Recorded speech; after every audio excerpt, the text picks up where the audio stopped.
LVMH, hein, c'est quoi? C'est du luxe, Du luxe. mais en termes d'emploi, c'est colossal, Cyril. Hein, parce que là, je parle de 30 000 emplois, mais en fait, il y a ce qu'on appelle les emplois indirects. C'est-à-dire que les gens qui vivent à partir de ça, et en fait, c'est un multiple de 4. C'est-à-dire que c'est plutôt 120, 130 000 emplois de créer directement ou indirectement. Mais vous avez raison, Cyril. On devrait plutôt, à mon avis, se féliciter d'avoir des champions comme ça. D'autant que quand vous regardez ce qu'on exporte aujourd'hui, il n'y a plus beaucoup, malheureusement, de secteurs qui exportent, puisque le déficit commercial français, il est colossal. Hein. 168 milliards d'euros. Il y a, 4 grands secteurs qui exportent. Il y a l'aérospatial, il y a encore un peu l'agriculture, et puis il y a les cosmétiques et le luxe.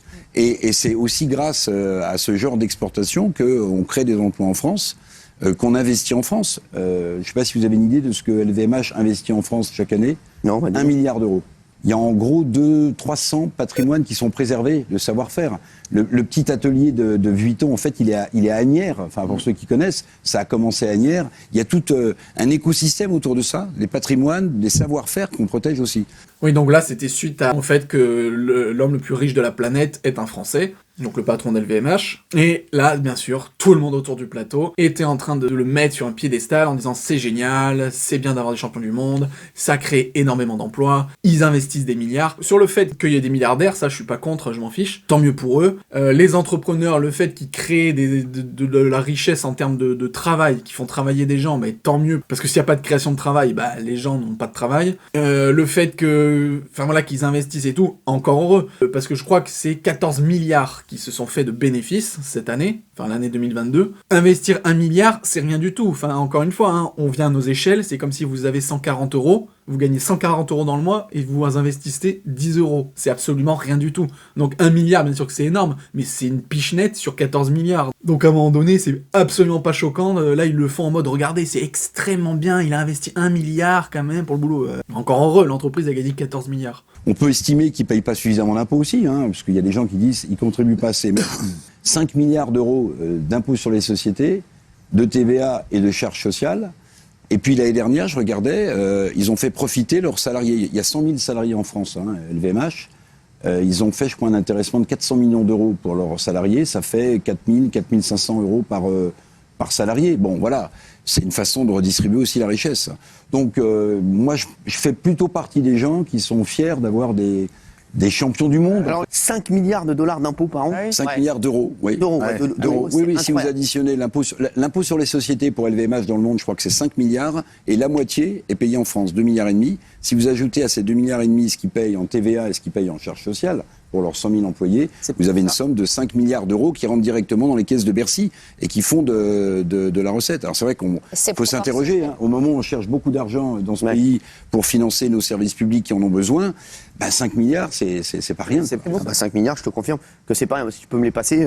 Alors voilà, donc là pareil, ils donnent le chiffre comme une valeur absolue. Ils donnent 5 milliards par an d'impôts. Oh là là, c'est énorme. Mais ils se foutent de notre gueule. 5 milliards, ils gagnent, ils se sont fait un bénéfice de 14 milliards. Donc encore une fois, c'est comme si sur 140 €, ils avaient donné 50 € aux impôts. C'est moins de 50% de son revenu. La plupart des entreprises qui gagnent beaucoup moins que 14 milliards, ils doivent donner en pourcentage la même chose. Donc c'est pas exceptionnel de donner ce chiffre-là. Et par exemple, moi, à mon propre statut, je donne à peu près 33% de ce que je gagne dans mon statut d'auto-entrepreneur. Donc voilà, je sais pas si ça revient en pourcentage à peu près, je pense que c'est quand même un peu plus pour les grosses entreprises, mais enfin voilà, même si mon pourcentage est un peu plus faible, et le truc c'est que je gagne pas des milliards, ou même ni des millions, ni même des centaines de milliers d'euros. Et là, il me dégoûte à faire en mode waouh, LVMH, l'entreprise la plus riche de la planète, donne 5 milliards par an. En valeur absolue, c'est rien, ça vaut rien, c'est la valeur relative.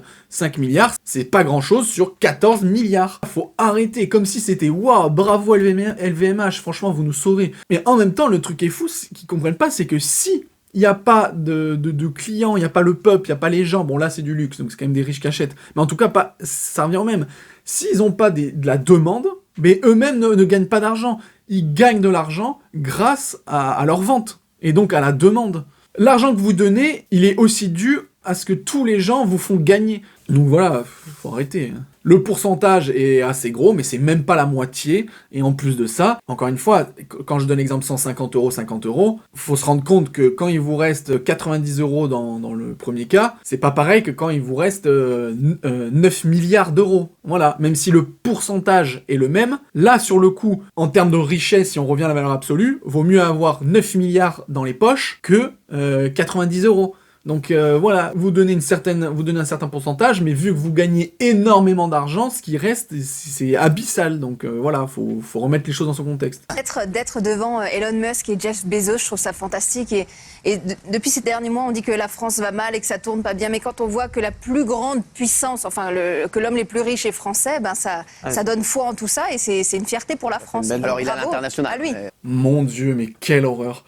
Elle, c'est dommage parce que sur la plupart des sujets, je suis d'accord avec elle, mais sur tout ce qui concerne l'argent, c'est vraiment une horreur. Elle ose faire le parallèle et elle ose dire ah oui, avec les temps qui courent, qu'on est dans la merde et tout, donc que le peuple crève de faim, qu'il en peut plus, que c'est la merde. Elle ose dire le fait qu'on est l'homme le plus riche de la planète, c'est une fierté, c'est trop bien, c'est positif pour la France. Oh, quelle horreur. Je pense qu'on fait un sondage, on dit, soit on reste comme ça, avec l'homme le plus riche de la planète et des gens qui crèvent de faim, ou alors on supprime d'une baguette magique LVMH et l'homme le plus riche de la planète, et par contre, la population entière, je dis pas qu'ils deviennent riches, hein, mais juste qu'ils arrivent à vivre tranquille, on va dire, tout le mois. Je pense qu'une immense majorité de la population voterait le deuxième choix.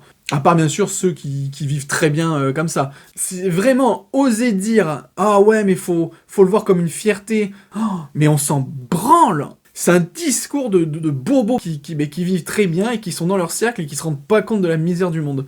Franchement, c'est scandaleux. Demander aux riches qui mettent un peu la main à la poche, je trouve ça tout à fait Mais normal. parce que on leur demande déjà. Je te jure, le groupe LVMH, et on a calculé la dernière fois, c'était 5 milliards par an. Mais c'est énorme Donc, déjà. pareil, 5 milliards par an. C'est Pareil pour les footballeurs multimillionnaires. c'est alors, à ce moment-là. colossal. Donc voilà, pour finir, j'ai remis un extrait d'une autre émission où Hanouna, apparemment, il est fixé sur ces 5 milliards. Hein, il n'arrive pas à comprendre intellectuellement que 5 milliards quand on gagne 14 milliards, c'est égal à 5 euros quand on gagne 14 euros. Il n'arrive pas à faire le parallèle. Sachant que il y a une distinction, comme je l'ai dit avant, c'est que à la fin, il vaut mieux qu'il te reste les milliards que les 9 euros, quoi. Donc voilà, ça m'a fait rire qu'il reprécise à ce mec-là, ah oui, non mais LVMH donne 5 milliards, bah ouais, mais c'est normal. Comme la plupart des gens donnent plus de 33% de leurs revenus quand ils gagnent de l'argent, sachant qu'ils ont beaucoup moins d'argent derrière de sécurité.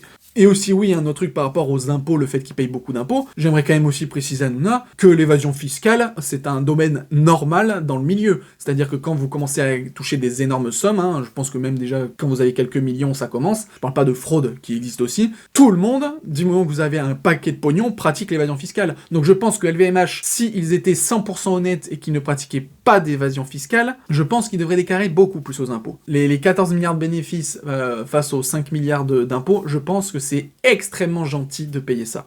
Ah oui, et le dernier argument, c'était, oui, non mais, faut pas les faire payer trop, sinon ils partent. Bah cassez-vous, parce que ça me fait rire. Le pays, hein, la France, on est quand même un des pays qui taxe le plus, et bizarrement, il y a encore plein de millionnaires et de milliardaires en France. Hein. Donc pourquoi ils se cassent pas ces gens-là ? Bah c'est juste parce qu'ils sont français et qu'ils ont pas envie de se casser. Donc ça c'est pareil, l'excuse bidon de dire oh, faut pas leur en demander trop sinon ils vont se barrer. Mais barrez-vous, et vous verrez bien que non, ils ne se barreront pas. Donc voilà, pour conclure, c'est très bien qu'il y ait des riches, des entrepreneurs qui pas forcément de limite d'argent à ces personnes-là, ça m'est égal. Tant mieux pour lui s'il gagne, mais juste fermez-la quand vous dites « Ouais, c'est une fierté, ouais, c'est trop bien, regardez le pauvre, il paye tant, regardez tous les emplois qu'il crée. » Mais oui, mais il crée tous ces emplois, c'est comme ça qu'il a ses milliards. S'il avait pas d'emploi, il aurait pas de milliards. Donc l'un va avec l'autre, donc faut juste arrêter en fait.